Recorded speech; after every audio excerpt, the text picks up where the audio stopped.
ఉన్నత విద్య కోసం విదేశాలకు వెళ్లాలనుకుంటున్నారా? అమెరికా, లండన్, ఆస్ట్రేలియా, కెనడా, ఐర్లాండ్లకు సరైన ఎంపిక క్లౌడ్ కెరియర్ ఓవర్సీస్.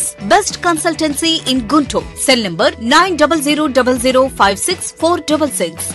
రాష్ట్రంలోని ప్రభుత్వ మెడికల్ కాలేజీలను ప్రభుత్వం ప్రైవేటీకరణ చేసేందుకు సిద్ధపడుతుందంటూ విమర్శలు చేస్తూ ప్రైవేటీకరణకు వ్యతిరేకంగా కోటి సంతకాల సేకరణ ఉద్యమం రచ్చబండ కార్యక్రమాన్ని ఈ రోజు దర్శి పట్టణ పరిధిలోని కొత్తరెడ్డిపాలెంలో MLA Buchepalli Sivaprasad Reddy, ZP chairperson Srimati Buchepalli Venkayamma, Darsi నియోజకవర్గ పరిశీలకులు బి రామారావు, అలాగే మండల కన్వీనర్ వెన్నపూస వెంకటరెడ్డి మహేష్ల ఆధ్వర్యంలో నిర్వహించడం జరిగింది. తొలుత స్వర్గీయ వైఎస్ రాజశేఖర రెడ్డి విగ్రహానికి వీరు పూలమాలలు వేసి నివాళులర్పించారు. ఈ సందర్భంగా జరిగిన సమావేశంలో ఎమ్మెల్యే బూచపల్లి ప్రసంగిస్తూ రాష్ట్ర ప్రభుత్వంపై పలు ఆరోపణలు చేశారు. నియోజకవర్గంలోని పలు మండలాల పార్టీ కన్వీనర్లు, కార్యకర్తలు, అభిమానులు పాల్గొన్నారు. జడ్పీ చైర్పర్సన్ బూచపల్లి వెంకయ్యమ్మ తొలి సంతకం చేయడం జరిగింది.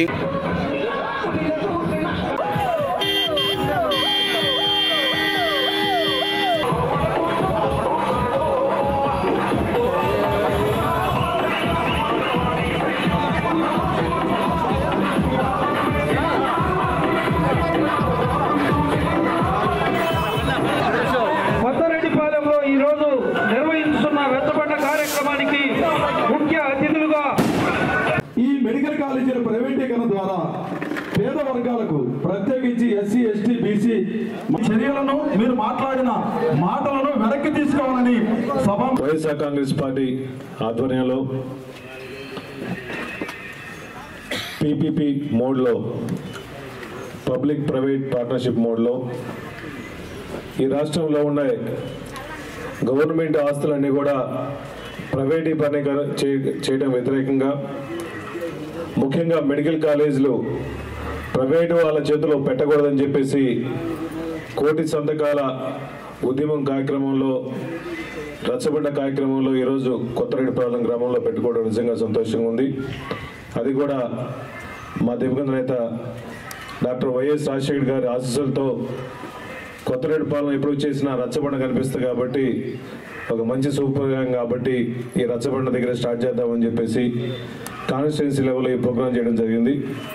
ఈ రాష్ట్రంలో జగన్మోహన్ గారు ముఖ్యమంత్రిగా ఉన్నంత వరకు బడుగు బలహీన వర్గాలు, పేదవాళ్ళు, అటు విద్యా వైద్యకి ఏ ఇబ్బంది లేకుండా ఆ మహానాయకుడు వైఎస్ జగన్మోహన్ నాయకత్వంలో ఎక్కువ బడ్జెట్ కేటాయించేసి విద్యకి వైద్యకి ఎటువంటి ఇబ్బంది లేకుండా ఎన్నో మంచి పనులు చేసి, ఎన్నో సంస్కరణలు చేసి గతంలో ఏ ముఖ్యమంత్రి చేయని విధంగా ఈరోజు చంద్రబాబు నాయుడు గారు సుమారుగా 14 సంవత్సరాలు ముఖ్యమంత్రి ఉండి ఒక్క గవర్నమెంట్ మెడికల్ కాలేజ్ కూడా తీసుకురాని దయనీయ స్థితిలో ఉండి జగన్మోహన్ గారు చేసిన మంచి పనికి 2019-24 సంవత్సరంలో జగన్మోహన్ గారు ఈ జిల్లాలో, ఈ స్టేట్లో సుమారుగా 17 మెడికల్ కాలేజీలు ఒకేసారి శాంక్షన్ చేసి పేద ప్రజల కోసం అంకితం చేయాలని చేసే ముఖ్య ఉద్దేశంతో ఈ 17 మెడికల్ కాలేజీలు స్టార్ట్ చేసి గతంలో ఏ ముఖ్యమంత్రి చేయని విధంగా మెడికల్ కాలేజ్ 17 మెడికల్ కాలేజ్ ఒకేసారి శాంక్షన్ చేయడం ఒక చరిత్ర.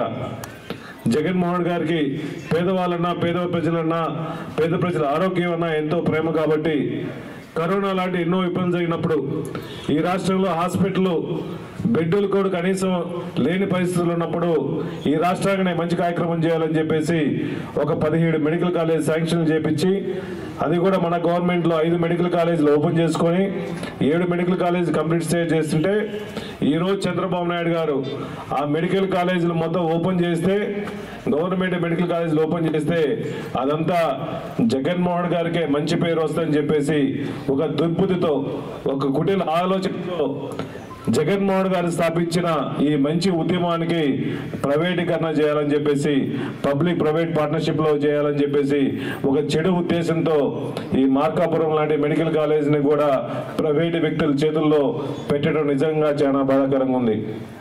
జగన్మోహన్ గారు పశ్చిమ ప్రకాశం జిల్లాకి ముఖ్యంగా మార్కాపురం వెనుకబడిన ప్రాంతం ఉంది కాబట్టి అక్కడ వాళ్ళందరికీ మెడికల్ కాలేజ్ ఏర్పాటు చేయాలని చెప్పేసి ఒక వైద్యశాల కూడా ఏర్పాటు చేయాలని ముఖ్య ఉద్దేశంతో మార్కాపురంలో పెడితే ఈరోజు మొన్న మేము పరిశీలించినప్పుడు సుమారుగా 60%, 70% ఆ మెడికల్ కాలేజ్ కంప్లీట్ అయింది.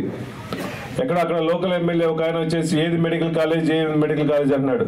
సుమారుగా 10,000 మందితో అక్కడ పోయేసి ఈ పశ్చిమ ప్రకాశం జిల్లాల ప్రజలందరూ కూడా పరిశీలిస్తే 100% మంచిగా నాణ్యమైన మెడికల్ కాలేజ్ కన్స్ట్రక్షన్ చేసింది జగన్మోహన్ గారి టైంలో అని చెప్పి సభాముఖంగా తెలియజేస్తున్నా.